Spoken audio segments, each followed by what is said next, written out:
kepada Tuhan karena kita satu sahabat lebih dekat lagi akan kedatangan Tuhan. Amin. Amin. Nanti ini kita akan sama-sama lah kita saling membahas tentang health reformasi, ya, reformasi kesehatan. Dan pada saat ini izinkan saya untuk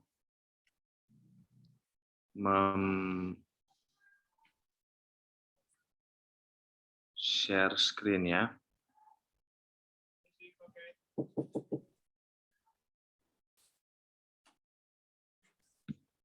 Sudah bisa terlihat? Bisa, dokter, bisa. Oke, baik. Sudah lama kita tidak jumpa lagi dalam media Zoom. Dan saat ini saya mau menyampaikan bahwa reformasi. Jadi, kalau kita baca buku Pena Inspirasi, baik dalam buku Membina Pola Makan dan Diet, atau dulu namanya Petunjuk Diet dan Makanan Anda, atau Counsel on Diet and Food, kalau tidak salah ya. Terus ada buku juga yang lain, ada buku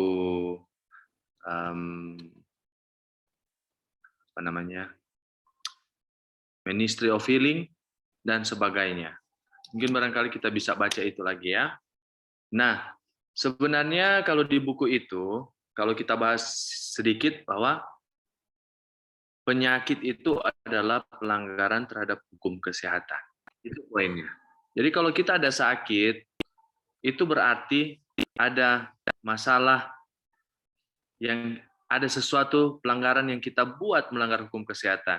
Dan hukum kesehatan itu yang dimaksud adalah ini. New Star. Nih. Panah yang saya bolak-balik ini kelihatan ya. Ini New Star.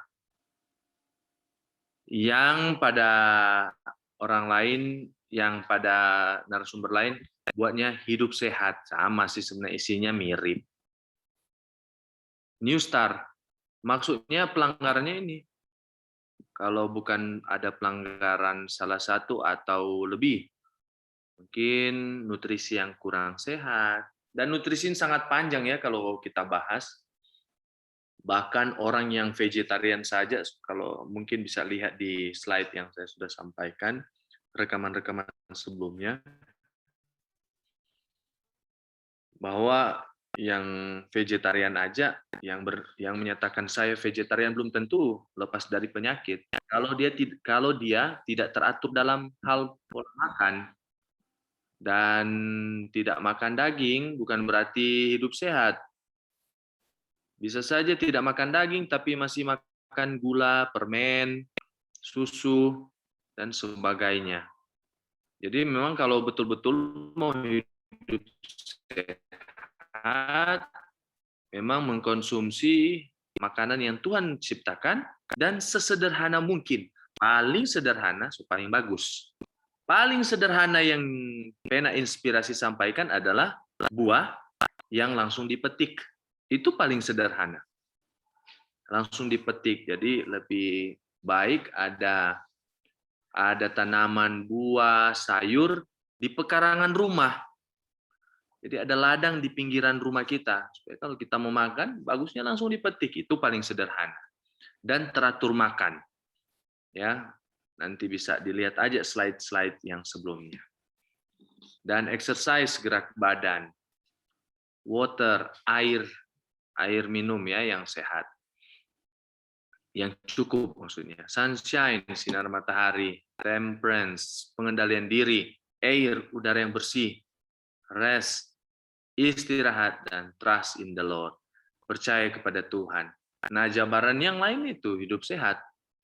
Hati yang gembira, istirahat yang cukup, diet yang seimbang, udara yang bersih, pengendalian diri, sinar matahari yang cukup, energi berolahraga, hubungan sosial yang baik, air jernih yang cukup, Tuhan yang terutama. Nah, ini memang penjabarannya. Ini yang harus kita terapkan. Tapi kalau kita ada pesakit, maka kita harus kembali bahwa kita harus menyadari Karena itu saya sampaikan sini ada reformasi kesehatan plus sadar. Sadar dulu kalau kita sakit. Wah, apa ya kalau saya sakit? Kalau saya demam, apa? Nah, baru cari tahu, waduh, saya kurang minum. Saya tidak minum benar. Saya terlalu bekerja over, tapi kurang minum. Aduh, saya minta ampun sama Tuhan. Bertobat. Dan tidak buat lagi. Kembali ke reformasi makanan. Ini reformasi kesehatan. Ini reformasi kesehatannya. Oh, kita salah satu yang tadi saya bilang masalah air. Wah, saya harus minum lagi cukup. Air putih yang jernih ya, tidak berwarna, tidak berasa, dan tidak berbau. Cukup. Cukupnya itu kalau bukan pasien ginjal, gagal ginjal, cuci darah, yang hemodialisa, maka apa namanya itu, boleh minumnya itu dari kencing, tolak ukurnya kencing. Kalau kencingnya masih kuning, berarti kurang minum, maka butuh minum lagi. Tapi kalau sudah jernih, pertahankan kualitas minum dan sebagainya. Kalau mau minum itu lebih bagus adalah tidak saat makan. Jadi harus di luar jam makan, di antara jam makan. Pagi, siang, malam. Itu kalau 3 kali makan. Kalau pagi, sore, berarti di antara jam makan itu baru boleh minum. Tapi kalau sementara makan, tidak boleh minum. Oh, saya kurang berjemur.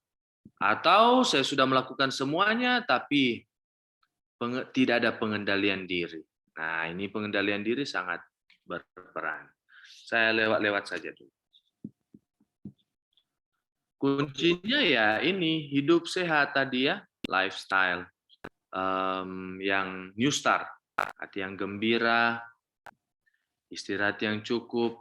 Nah, hati yang gembira ini menurut American Institute of Stress tahun 97, 75 sampai 90% pasien yang berkunjung ke rumah sakit atau dirawat di rumah sakit, penyebab utamanya adalah ketegangan pikiran.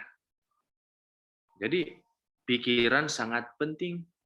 Ternyata yang 75 sampai 90% ketegangan pikiran. Aduh, sakit ulu hati, nyeri ulu hati, aduh asam lambung, apalah bahasa awamnya. Mau ke rumah sakit. Yang sebenarnya hanya dengan menenangkan saja pikiran itu bisa terjadi. Diet yang seimbang ya. Hanya lewat-lewat. Udara yang bersih yang tadi. Pengendalian diri. Nah, seorang spesialis anak, dan beliau juga adalah Ketua Ikatan Dokter Anak Indonesia periode 2021 sampai 2024 mengatakan begini. Be a bad host for COVID. Apa ya? Artinya jadilah tuan rumah yang buruk pada COVID. Maksudnya begini. Jadi tuan rumah yang buruk, dompet tubuh ini jadi tuan rumah yang buruk. COVID itu membajak tubuh kita. Jadi ada namanya ACE2. Ini sama dengan remnya inflamasi. Ini kata beliau. Menggunakan nutrisi kita dan berkembang biak seperti kanker. Sehingga terjadi hiperinflamasi, peradangan yang lebih karena badai sitokin. Terutama pada orang yang sudah memiliki peradangan kronis atau dari hasil penyakit komorbid, penyakit yang didapat, penyakit penyerta. Nah, dia katakan bahwa berpuasa yang baik sama dengan autofaginya berjalan bagus, saat virus masuk akan dihancurkan, maka akan terbentuk adaptive immunity. Autofagi adalah tidak ada kalori yang masuk atau ATP berkurang. Tubuh akan melirik, jadi mulai lihat-lihat kiri kanan, yang di sekitarnya yang akan menjadi makanannya sebagai housekeeping. Nah, keton adalah anti peradangan yang sangat kuat. Ketika tidak makan karbohidrat, maka liver atau hati kita akan menghasilkan keton. Nah, pengendalian diri. Masuk bagaimana kita melatih diri kita untuk, mari saya ajak teman-teman semua berpuasa. Karena menurut dokter ini, spesialis, bahwa sangat berguna secara ilmiah seorang yang berpuasa, terlebih untuk COVID. Jadi sangat bagus ya untuk kita terapkan ini. Ya, seminggu sekali lah.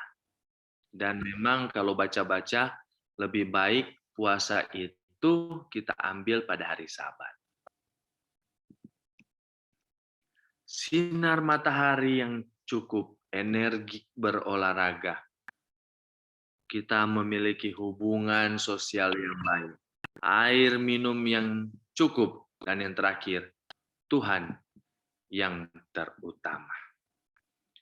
Jadi saudara-saudara, ini gambaran tentang New Star. Saya sudah bagikan. Tetapi saya mau bagikan kepada saudara-saudara seperti ini. Kita diskusi, bukan diskusi. Saling berbagilah kita dalam hal ini ya, saya share dulu. Saya share.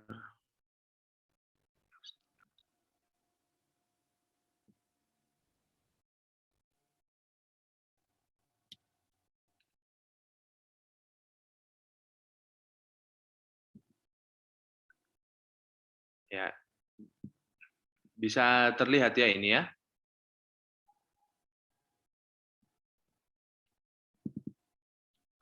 Host bisa terlihat ini.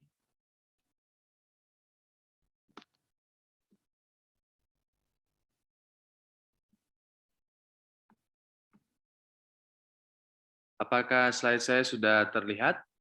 Ya, bisa dokter. Bisa. Oke, baik. Nah, ini kita lihat ya. Ini saya, kalau mau, kami itu dokter, tidak sembarang juga ambil dasar ilmiah untuk suatu pembuktian. Kami itu nggak sembarang ketik-ketik di situs-situs kayak pencarian bahwa ini supaya jangan ada tumpang tindih. Tapi mari kita lihat bersama ya, contoh New Star. Nah, saya ketik aja di sini contoh daftar. Jadi teman-teman boleh ketik aja.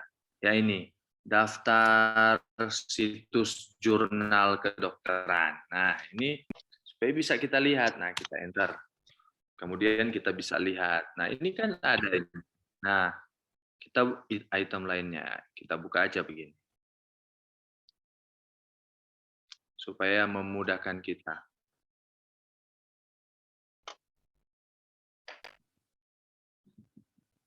Oke.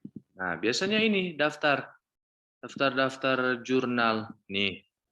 Yang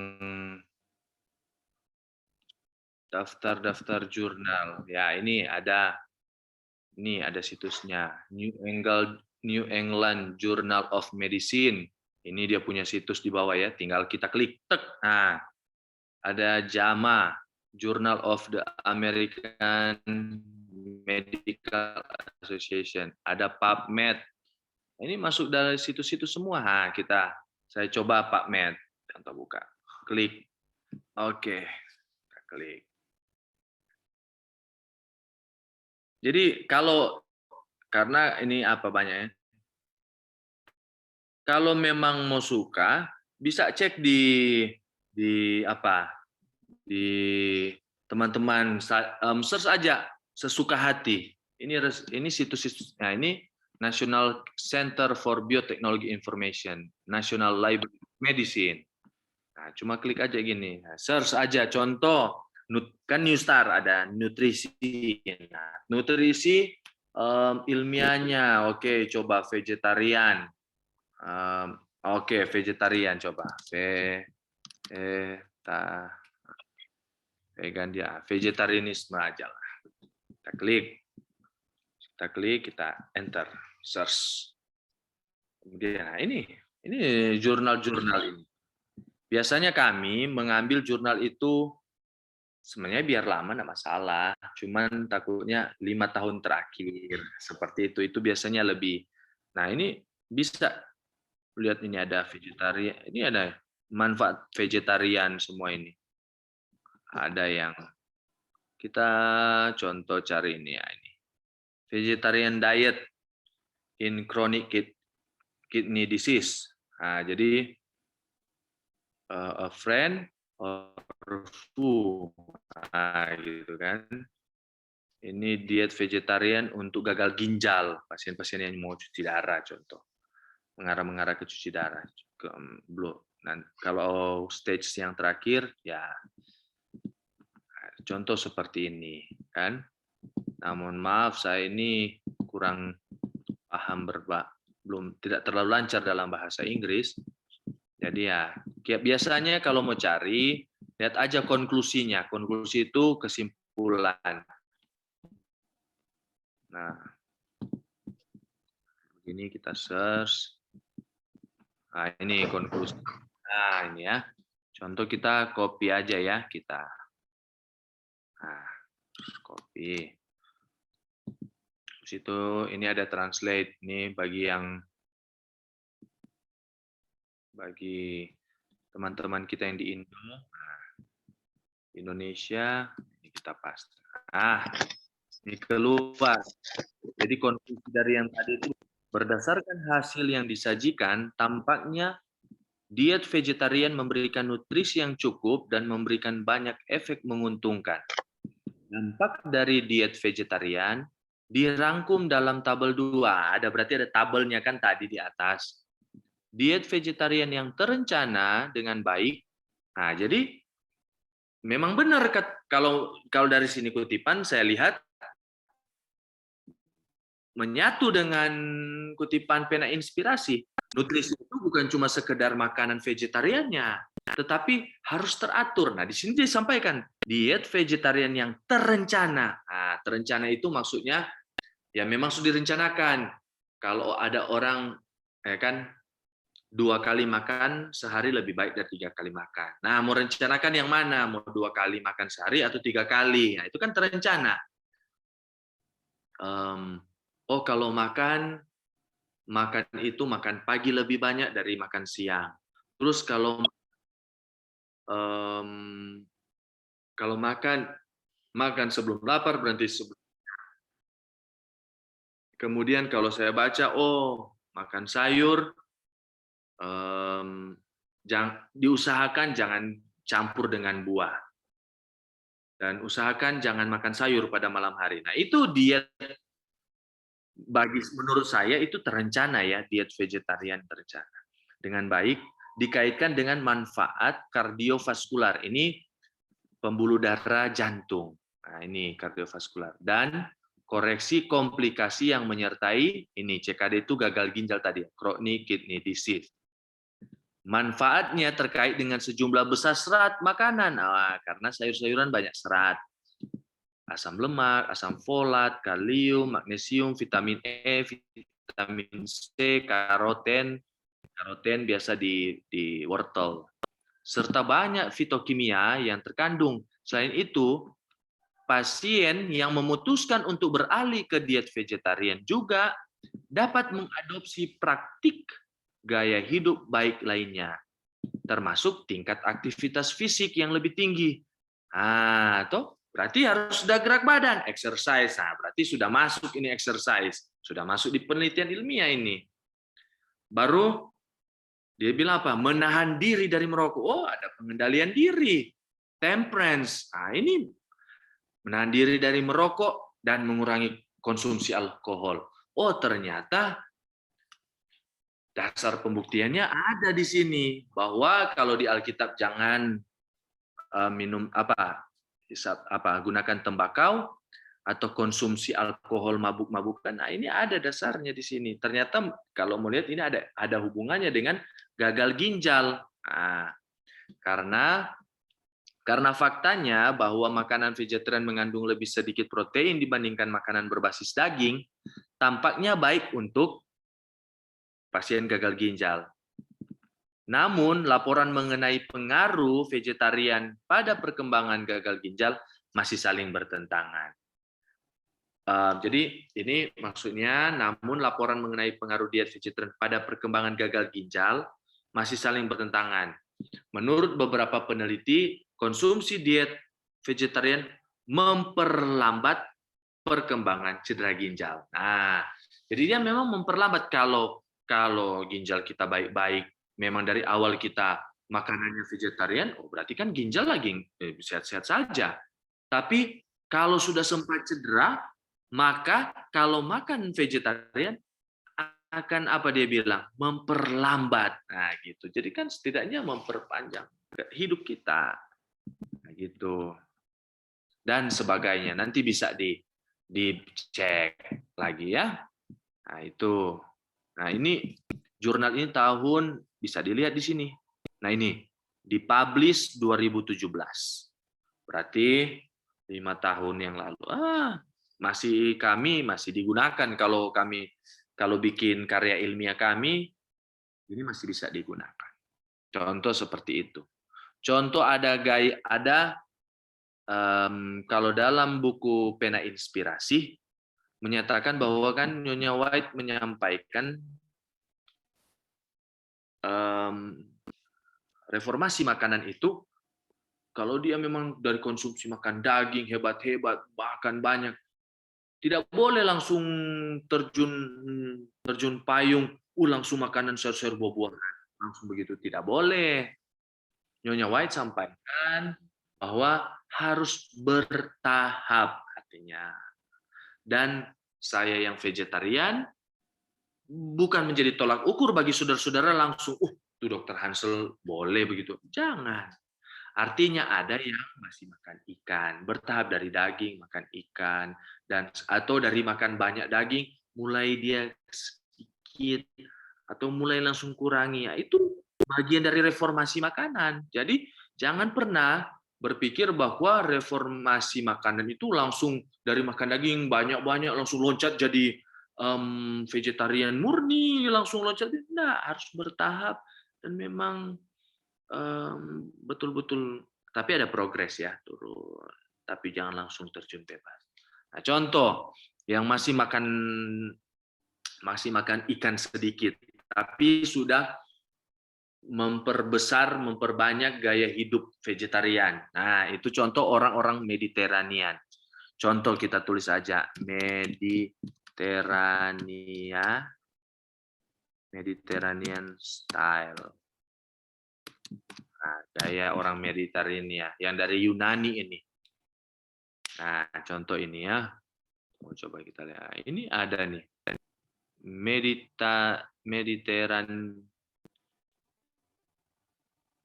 nih, diet.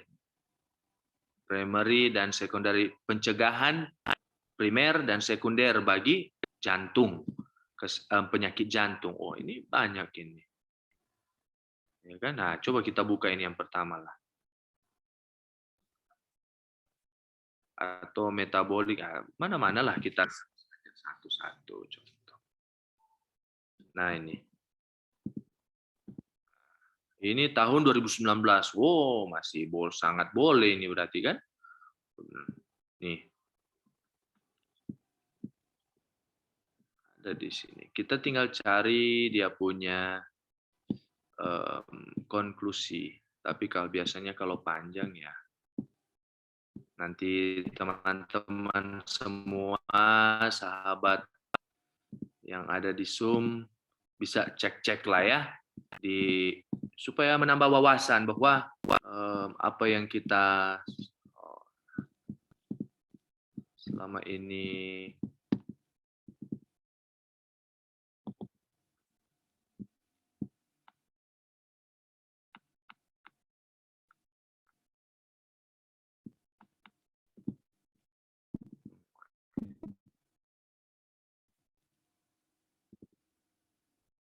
ini ya bikin penelitian. contoh ini. Saya mohon maaf ya, karena kurang fasih dalam berbahasa Inggris. Jadi saya pakai Google Translate.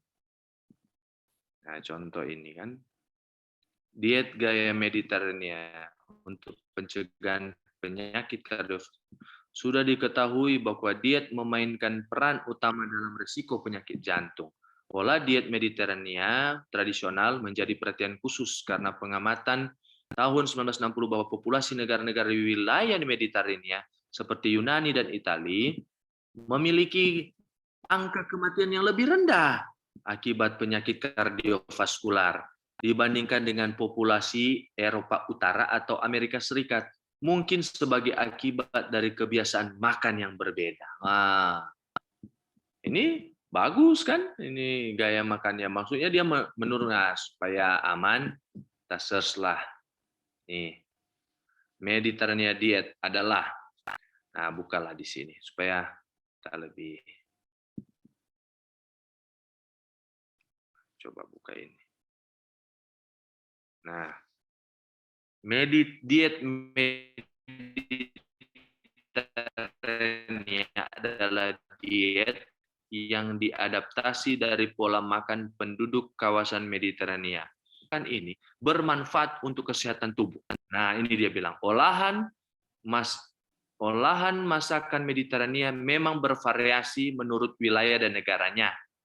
Tetapi sebagian besar menu Mediterania berfokus pada konsumsi sayuran, buah-buahan, dan biji-bijian dan lemak sehat.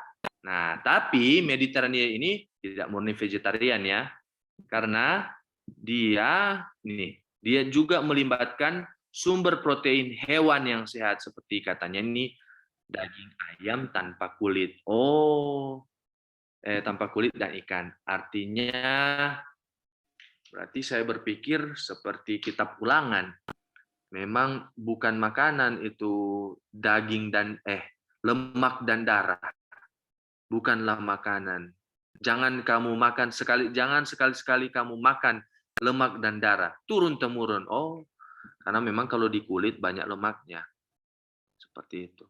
Daging merah juga termasuk pola makan Mediterania. Hanya saja daging merah harus dikonsumsi dalam jumlah terbatas dan lebih jarang. Artinya dia kan mulai pelan-pelan. Mungkin saudara-saudara semua yang mendengarkan sub ini, petunjuk diet dan makanan Anda,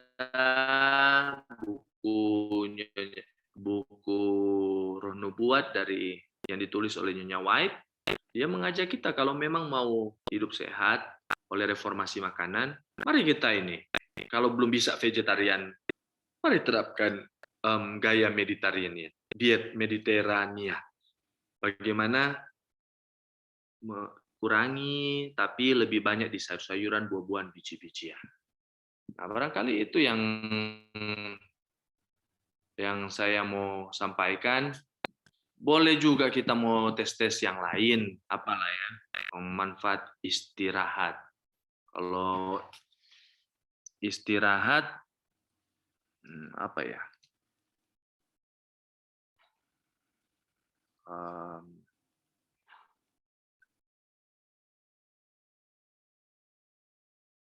Rest.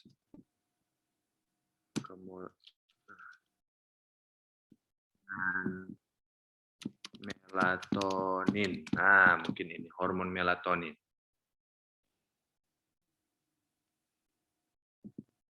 Nah, ini tentang tidur ya.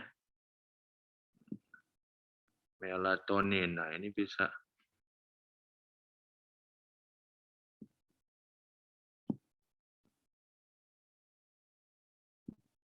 apa ya kata kuncinya ya, bisa mau cari.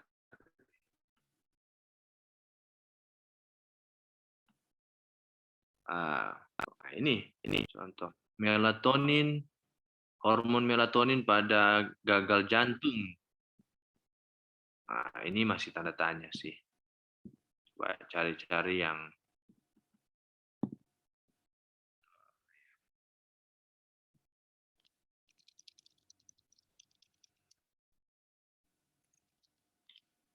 benefit of melatonin.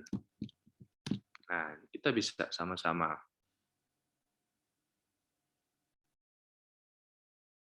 Ini bisa kita lihat ya, begitu banyak ya. Ini untuk penanganan cancer dan sebagainya. Ada hubungan semua dari yang kita bahas.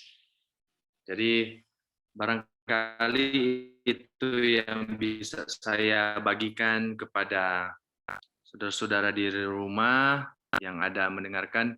Ketik aja daftar ya situs. Saya coba yang ini ya. Nih, buka aja ini. Buka aja daftar situs-situs kedokteran. Nah, daftar jurnal, situs jurnal kedokteran. Tinggal dipilih mana yang kalian suka. Nah, kalau mau lebih lagi terperinci, nih pediatrik ini spesialis anak, obstetrian ginekologi yang kandungan dan kebidanan. Kemudian kalau mau neurologi yang persarafan, otak ini, ya, dan sebagainya. Jadi di sini ada begitu banyak jurnal yang bisa menjadi acuan kita untuk kita gunakan. Kita bisa compare dengan tulisan-tulisan dari pembawa acara. Terima kasih.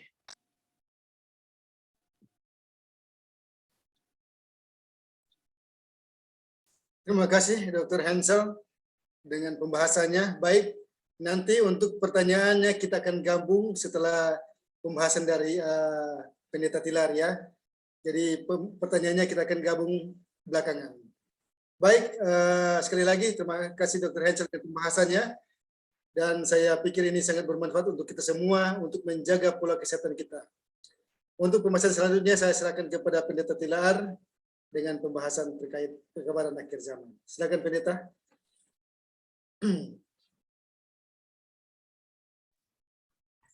Baik, terima kasih Dr. Hansel yang sudah membawakan beberapa fakta atau penelitian dari hal-hal yang berhubungan dengan New Start tadi ya, yang berhubungan dengan hidup sehat. Jadi kita tahu bersama bahwa apa yang dinyatakan oleh firman Tuhan dan khususnya di dalam tulisan Roh Nubuat, semuanya itu sudah didukung oleh fakta-fakta atau penelitian yang ada di dunia ini, sebagaimana yang sudah dibawakan oleh Dr. Hansel tadi, beberapa hal di jurnal-jurnal kesehatan yang ada di dunia. Sebenarnya saya lebih dulu, tapi tadi ada gangguan, dan mudah-mudahan ini tidak mengurangi juga pelajaran atau pekabaran yang berhubungan dengan reformasi kesehatan, walaupun Dr. Hansel lebih dulu. Saya coba share screen, kita mau melihat beberapa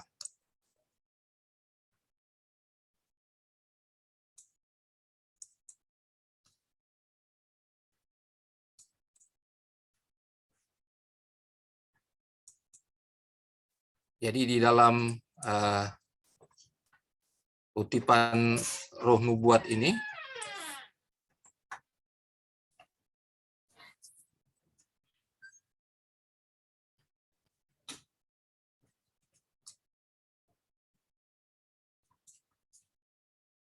mudah-mudahan kelihatan ya. Kira-kira sudah kelihatan ini, dia punya kutipan ya. Ya, baru muncul Pendeta. Ada ya. Jadi Whitgert et Down, halaman 268. White katakan tubuh adalah satu-satunya perantara dengan mana pikiran dan jiwa dikembangkan untuk pembentukan tabiat atau karakter. Jadi nggak ada yang lain-lain lagi sebagai perantara.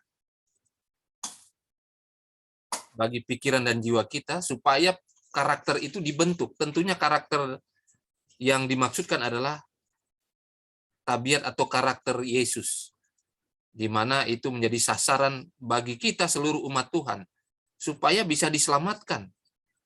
Kalau tabiat atau karakter Yesus tidak terbentuk, tidak akan kita sampai ke surga. Karena itulah musuh jiwa-jiwa mengarahkan godaannya kepada melemahkan dan merosotkan kesanggupan tubuh.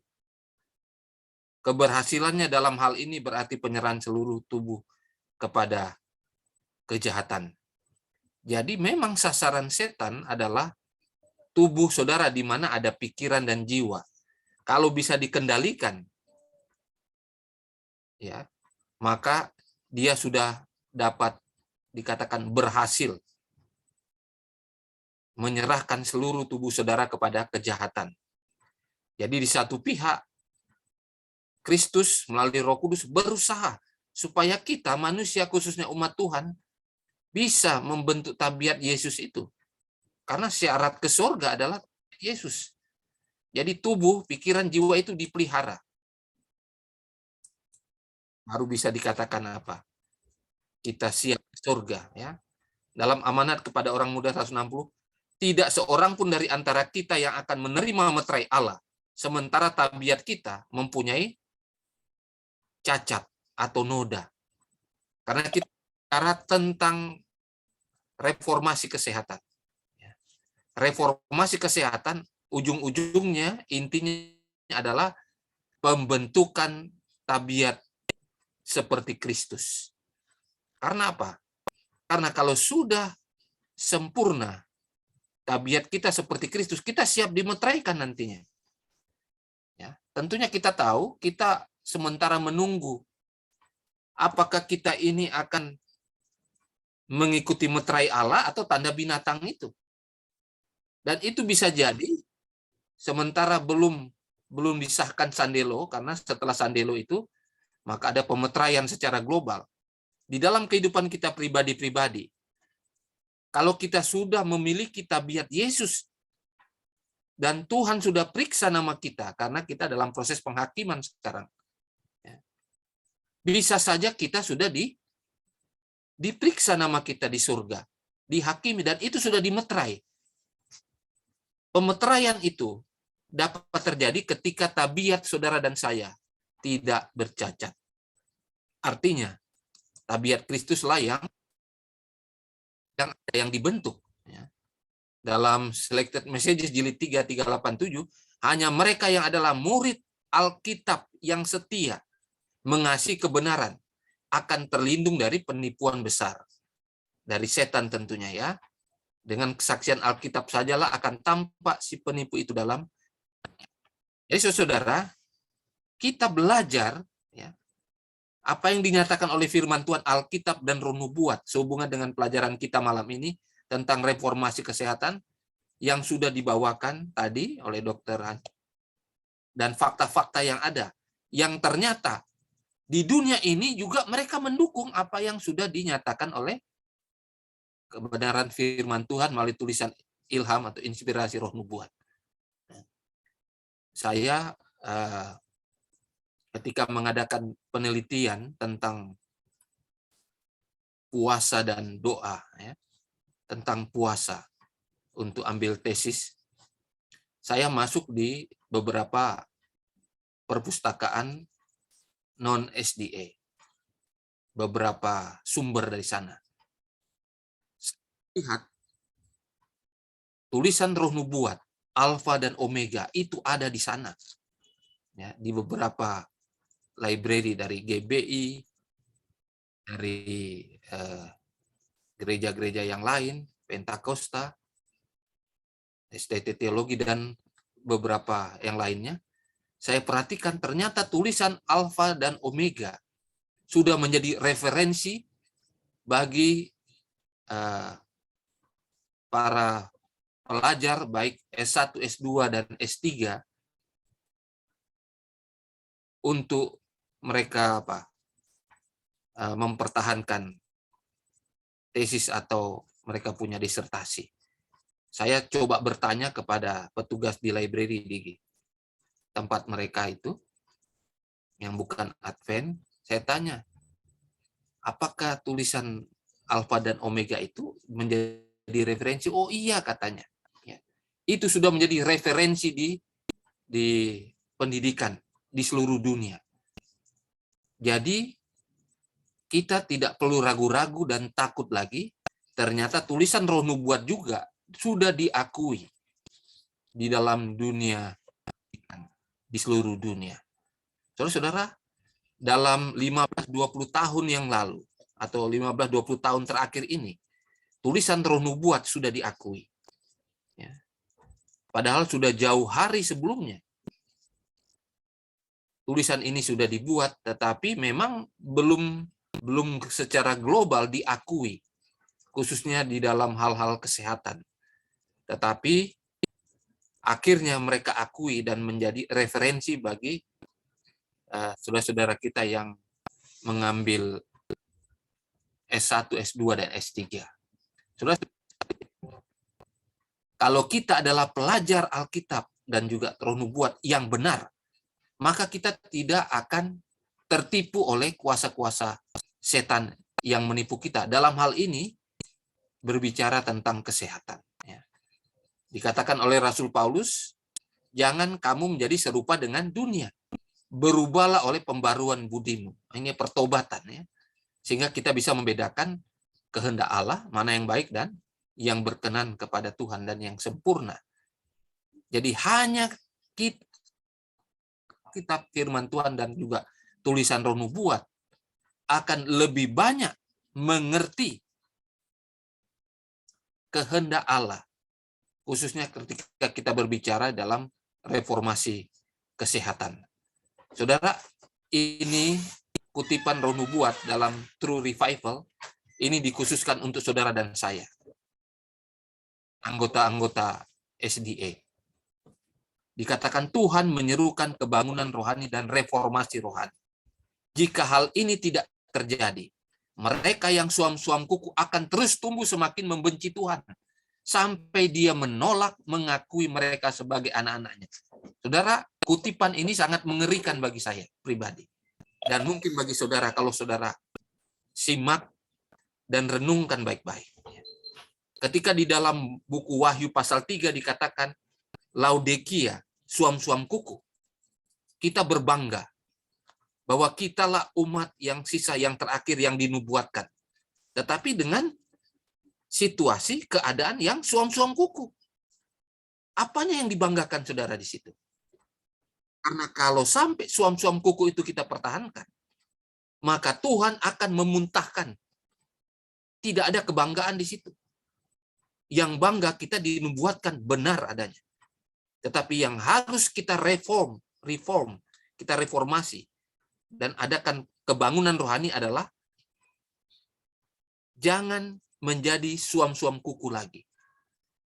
Saudara, perhatikan kutipan ini, ya.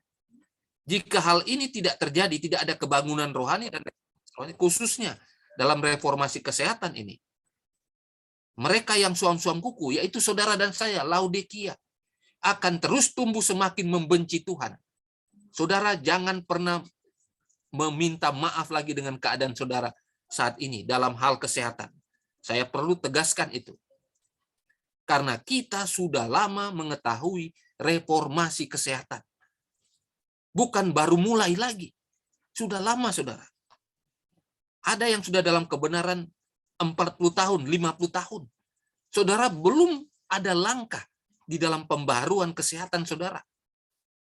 Sangat disayangkan. Karena bisa jadi saudara akan terus-menerus tumbuh semakin membenci Tuhan. Dimulai dari kesehatan. Dimulai dari kesehatan. Sampai nanti katanya, saudara dan saya yang tidak mereform dalam hal kesehatan, ya rohani dan jasmani ini, akan menolak mengakui Tuhan sebagai orang tua kita, sebagai bapak kita. Kita anak-anaknya. Karena kita bermaaf-maafan terus sampai sekarang ini. Saya lihat ada banyak juga saudara-saudara kita yang mengatakan di dalam 10, 20, bahkan 30 tahun lalu, mengatakan saya akan bertobat pada waktunya nanti. Saya akan tinggalkan semua yang menjadi penghalang kita untuk diselamatkan. Tetapi orang-orang yang mengatakan seperti itu, termasuk di antaranya ada keluarga saya sendiri, sudah meninggal, saudara, dan tidak ada pertobatan. Saudara jangan berpikir bahwa bertobat, ya, revive, kebangunan rohani, mereformasi dalam hal kesehatan, itu gampang. Sebagaimana saudara membalikkan telapak tangan. Ya, gampang. Tidak demikian, saudara. Saudara perlu pergumulan ekstra. Karena setan sekarang ini apa? Berusaha membawa saudara, kalau bisa saudara itu mengikut dia. Menjadi timnya, menjadi kelompoknya yang akan menerima tanda binatang itu. Ketika saudara tidak mengetahui, atau pura-pura tidak tahu, atau tidak mau belajar, maka saudara menjadi sasaran empuk dari setan dan agen-agennya. Hati-hati, saudara, ya. Kita sudah diberitahu, ya. Umat Tuhan tidak akan bertahan dalam ujian kecuali ada kebangunan Tuhan dan reformasi. Tuhan tidak akan masuk ke rumah-rumah yang dia persiapkan untuk orang benar, satu jiwa yang mandiri. Sekali lagi, sangat berpengaruh untuk saudara dan saya dalam hal reformasi, khususnya reformasi kesehatan yang kita bahas sekarang ini. Saudara, ini menjadi pelajaran bagi kita, kutipan ini. Perlu diperhatikan, saudara sudah pernah baca, tetapi ini saya fokuskan di sini. Kemenangan akhir, halaman 626, paragraf yang ketiga. Atau saudara boleh ambil gambarnya juga, di foto juga nggak masalah. Dikatakan setan selalu berusaha menarik perhatian kepada manusia sebagai gantinya Allah. Jadi dari dulu sampai sekarang, setan akan berusaha untuk itu. Membawa perhatian supaya saudara tidak perhatikan Tuhan dan kebenarannya, tapi perhatikan dia dengan berbagai cara yang menarik. Ya.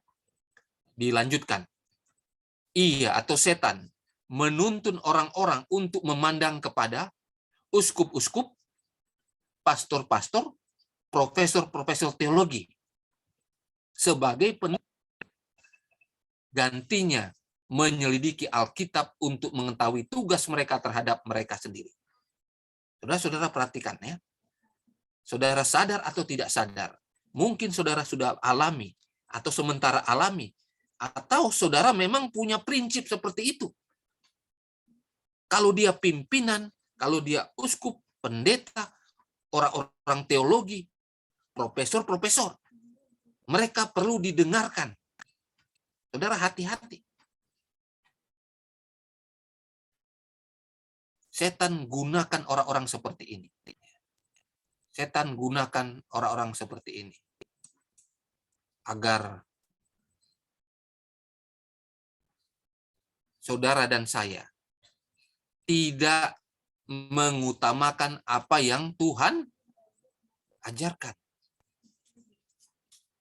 Jadi kalau kita perhatikan, seringkali kita mengatakan kata si A, kata si B. Bukan demikian firman Tuhan.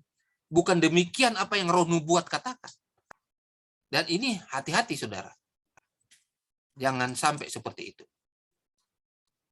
Oleh karena kalau kita lakukan seperti itu, kita akan terjerumus di dalamnya. Dikatakan kemudian oleh mengendalikan pikiran para pemimpin ini, dia dapat pengaruhi orang banyak sesuai dengan keimanannya. Kalau saudara dan saya sudah percaya kepada seseorang yang adalah pimpinan kita di dalam segala hal, ya, mau di gereja, kayak di organisasi yang lebih tinggi, di daerah, conference, union, divisi atau GC, ya. Kalau kita terfokus ke sana, lalu orang-orang seperti ini adalah agen-agen setan yang disusupkan misalnya, saudara akan iya-iya saja. Saudara akan iya-iya saja. Hati-hati seperti itu. Ya. Saudara perlu belajar sendiri mengkonfirmasi dalam firman Tuhan dan juga tulisan Roh Nubuat yang kita sudah pelajari. Ya. Kemenangan akhir 6:37 paragraf 8, sementara satu golongan oleh menerima tanda penurutan kepada kuasa duniawi menerima tanda binatang. Ini mengerikan kutipan ini. Ketika saudara sudah percaya kepada seseorang, orang-orang yang punya wewenang, punya otoritas di dalam lembaga-lembaga, dalam organisasi, tetapi ternyata mereka itu adalah kaki tangan atau perpanjangan dari kuasa-kuasa duniawi. Dikatakan ketika saudara mengikutinya, padahal saudara dikatakan apa? Menerima tanda binatang. Maka yang satu golongan yang memilih tanda kesetiaan kepada kekuasaan ilahi menerima meterai Allah. Sadarkah saudara apa yang saudara ikuti sekarang ini? Reformasi kesehatan yang mana yang saudara ikuti? Apakah yang berasal dari firman Tuhan dalam tulisan roh nubuat yang diilhamkan, atau dari dunia, kuasa-kuasa dunia yang bertentangan dengan firman Tuhan dan tulisan roh nubuat? Saudara sadar atau tidak sadar, ketika saudara sudah terfokus dan mengikuti hal-hal yang sebenarnya dari kuasa-kuasa duniawi ini, saudara menerima tanda binatang. Oh, tanda binatang kan itu menerima hari Minggu, pendeta. Nanti itu, ketika Sandelo nanti disahkan, oh iya benar. Tapi jangan lupa dalam tulisan roh nubuat, ketika saudara mengikuti kejahatan, kehendak-kehendak setan, dalam hal-hal tertentu, saudara juga dikatakan menerima tanda binatang. Dan Sandelo itu cuma eksekusi saja. Tapi kenyataan saudara sudah menerima sebelum-sebelumnya. Dan itu harus hati-hati. Tetap setialah kepada apa yang firman Tuhan katakan. Jangan si A katakan, si B katakan. Tapi firman Tuhan yang katakan, ikuti yang itu. Membina keluarga sehat halaman 98. Sama dengan ke tangan dokter terletak kepercayaan tertinggi yang pernah diberikan pada manusia. Apakah dia menyadari atau tidak? Kepada setiap dokter dipercayakan penyembuhan jiwa-jiwa. Saudara-saudara, dokter memang sudah ditentukan oleh Tuhan. Ya. Dalam kutipan roh nubuat yang lain, dokter dan pendeta sama. Artinya, dokter perlu mempelajari kebenaran firman Tuhan, dan pendeta perlu mempelajari tentang reformasi kesehatan. Dan antara dokter dan pendeta, pelayan Tuhan, hamba-hamba Tuhan, sama-sama harus berjalan di dalam menyelamatkan manusia. Yang satu menyelamatkan secara jasmani, yang satu menyelamatkan secara rohani, jiwanya. Dan ini harus menjadi bagian kita. Ya. Memang tulisan roh nubuat yang lain mengatakan tidak satu dari 20 dokter ya benar-benar mengikuti present truth itu, kebenaran masa kini. Mengikuti apa yang Tuhan nyatakan. Tidak satu dari 20. Tapi mudah-mudahan dirubah dari 20 dokter. Syukur satu yang tidak mengikuti ya. Mudah-mudahan itu dibalik. Karena ini adalah nubuatan. Ya. Sekarang saudara perhatikan. Kira-kira nubuatan tentang satu dari 20 dokter yang benar-benar melaksanakan present truth, kebenaran masa kini, sebagaimana yang dinyatakan tadi, apakah terjadi atau tidak? Ya. Saudara yang bisa melihat. Nah, inilah yang dikatakan tadi, New Start itu, yang dikatakan oleh tulisan roh nubuat. Udara bersih, sinar matahari, bebas dari pemakaian obat, istirahat, olahraga, makan teratur, penggunaan air bersih, dan percaya pada kuasa ilahi. Inilah obat-obat yang sebenarnya. Setiap orang harus bahan obat-obat alami. Bagaimana cara? Lalu, dalam pelayanan penyembuhan dokter, dokter itu haruslah menjadi mitra kerja Tuhan. Juru selamat melayani jiwa dan raga. Kabar selamat yang diajarkannya adalah pekabaran kehidupan rohani dan pemulihan jasmani. Penyelamatan dari dosa dan penyembuhan penyakit terjalin bersama. Jadi saudara, bukan cuma dokter dan juga hamba-hamba Tuhan pendeta, Tetapi kita semua, kita ada bukunya, kita belajar secara online juga fakta-fakta ilmiah yang ada untuk menyelamatkan banyak orang. Tetapi diawali dengan selamatkan diri kita juga dengan cara kita mereformasi diri kita masing-masing dengan apa yang sudah diajarkan. Setelah itu baru kita bisa menyelamatkan orang lain. Bagaimana kita menyelamatkan orang lain? Di dalam hal kesehatan, baik jasmani maupun rohani. Kalau diri kita juga potensinya tidak ada untuk diselamatkan. Jadi diri kita juga untuk diselamatkan itu harus yang utama juga. Jadi kapan kita mereformasi? Sekarang, bukan nanti. Satu langkah saja saudara sudah buat. Langkah berikutnya akan lebih mudah. Tapi satu langkah saudara belum pernah buat. Tidak ada langkah yang berikutnya yang dapat saudara miliki, yang dikatakan oleh tulisan Nubuat, saudara tidak akan ada kuasa untuk melakukannya ketika saudara menolak dalam langkah yang pertama setelah mengetahui kebenaran itu. Nah, itu ya, jadi itu yang perlu kita ketahui. Jadi saudara sekalian, itulah pekabaran kita. Kiranya apa yang sudah dibahas boleh menjadi bagian kita, sedikit maupun banyak. Terima kasih saudara, saya serahkan kepada moderator atau host Pak Junedi. Baik, Pendeta Dr. Hansalangi, terima kasih banyak untuk kedua pembahasan yang sudah disampaikan malam hari ini. Kiranya boleh menjadi kekuatan bagi kita